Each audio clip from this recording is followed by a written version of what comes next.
Great strategies fail every day. Not because they're wrong, not because they lack intelligence, but because they are poorly executed. Execution is where leadership stops being theoretical. It is where vision meets friction, where plans collide with reality. Today's episode is about execution, why it is the ultimate strategy, and how I learned that lesson firsthand during an ambitious expansion into one of the most promising yet complex markets, Turkey. Strategy is seductive. It is clean, it is logical, it fits neatly into slides and frameworks. So markets are analyzed, opportunities are quantified, and risks are modeled. On paper, everything works. But execution does not happen on paper. Execution happens in ports. It happens in warehouses, in custom offices, in factories, and more specifically in people's minds. That is where leadership is really tested. At the time, expanding our MENA footprint into Turkey made perfect sense. It was a high potential market, it was very strategic, it was strong domestically, and it had access to Europe and Asia. And more importantly, it had significant long-term upside. We did extensive work on our homework. We did market studies, logistics analysis, financial modeling, and we also did operational planning. The strategy was solid. And of course, the business case was compelling. On paper, it looked like smooth and logical. Until we started the execution. There's a moment every leader recognizes the day the plan leaves the boardroom. That is when reality starts talking back. What we thought would be a structured rollout quickly revealed layers of complexity we had underestimated or simply could not see from that distance. Logistics were not just complex, they were fragmented. Regulatory processes were slower and less predictable than we thought. Local operational norms were different. Decision-making cycles did not align with our assumptions, and infrastructure gaps appeared where none existed in the model.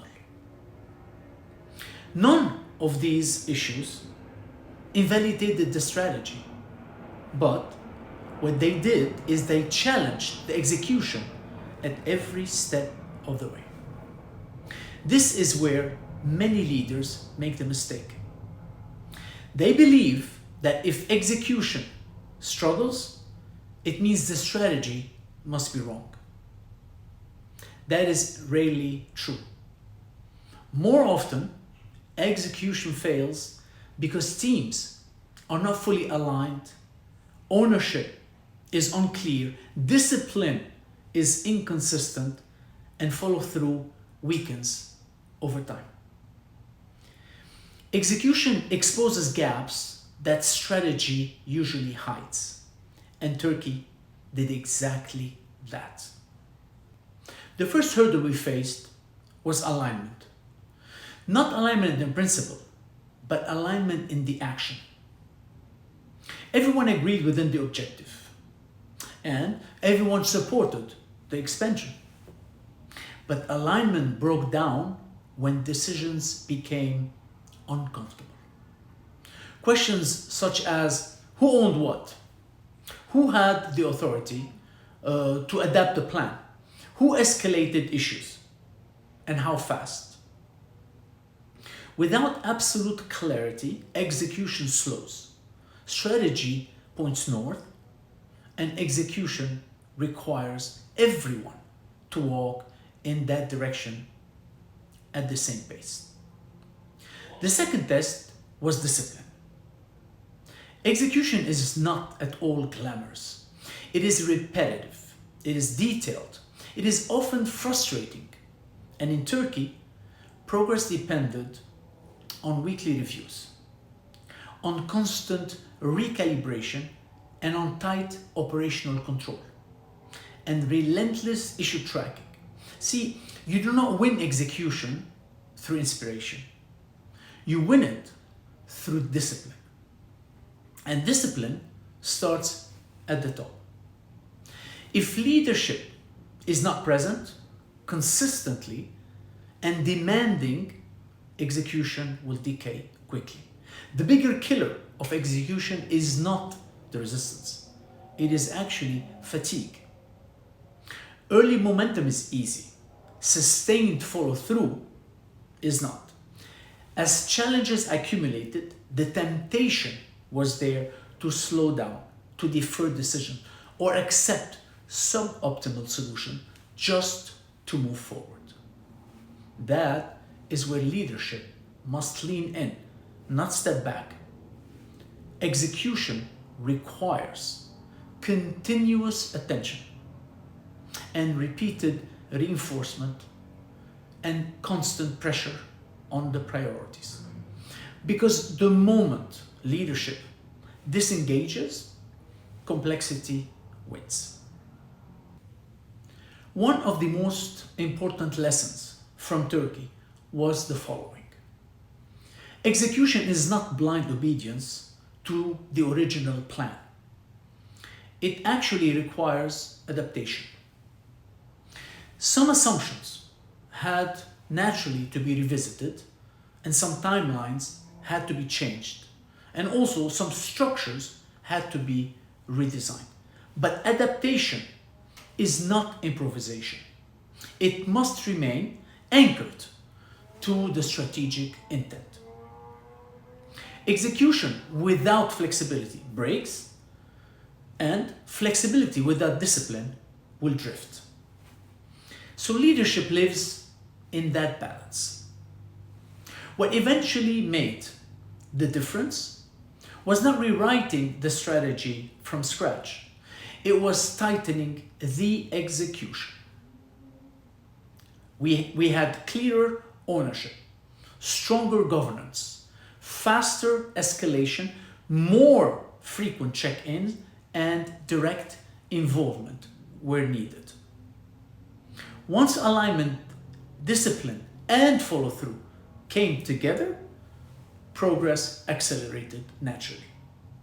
It wasn't because the market became easier, but because the organization became sharper.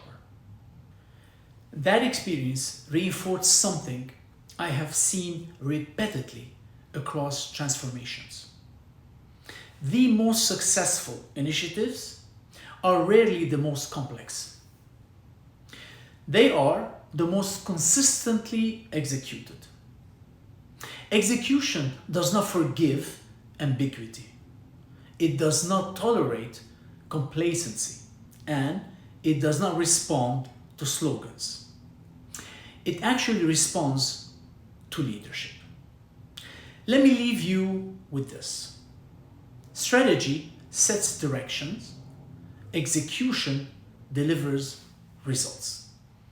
You can have the best strategy in the world, but without alignment, discipline, and relentless follow-through, it remains a document. Execution is not a phrase after strategy. It is the strategy. And leadership is the difference between the two.